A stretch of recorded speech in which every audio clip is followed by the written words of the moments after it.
Tomorrow, top leaders for the Southern Baptist Convention say that they plan to release a secret list of hundreds of pastors and other church personnel accused of sexual abuse. This is difficult for us just to understand that because we're parents here. Let me go on with this story. This announcement comes after the release of a scathing report which said 44 women made allegations against this man, Darrell Gilyard, who was a pastor at First Baptist Church of Jacksonville. News4Jax reporter Ashley Harding joins us now live. And Ashley, that report says the committee mishandled abuse allegations. Right, Bruce, that is what it is saying. Mishandled the allegations and stonewalled numerous survivors. Now, the report says in almost every case that was looked into, the survivors were left to feel as if they were not believed and they were shamed.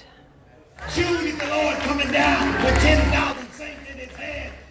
And the report highlights the case of one woman from Jacksonville who said she looked up to Gilyard as a pastor and friend, but said in 1991 he attempted to rape her at First Baptist Church of Jacksonville, where he was working at the time. It said that she was able to fight him off and escape. Now, the report says Gilyard had been grooming her with late-night phone calls and the promise of a summer job in Texas. The report goes on to say when the victim and her mother spoke to Dr. Jerry Vines about the attack, he was dismissive of her claims and told her it would be embarrassing if others knew about it.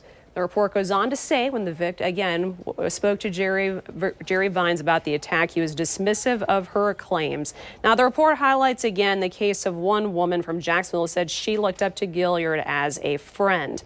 Now, the report also says in 2019, the woman wrote a letter to the bylaws work group saying Gilyard was allowed to move from church to church, and prominent figures within the Southern Baptist Convention were vouching for him. Gilyard was convicted of having lewd contact with 2 teenage girls. He was sentenced to 3 years behind bars and is now a registered sex offender. Last night, Dr. Heath Lambert, senior pastor of First Baptist Church, sent a statement, and it reads in part, "I am horrified and saddened by the abuse and cover-up of abuse that was chronicled in the SBC sex abuse report, especially that of a previous former member of First Baptist Church 30 years ago. It is sinful and wrong to abuse any human being, to counsel abuse victims to remain silent, and to protect abusers from exposure."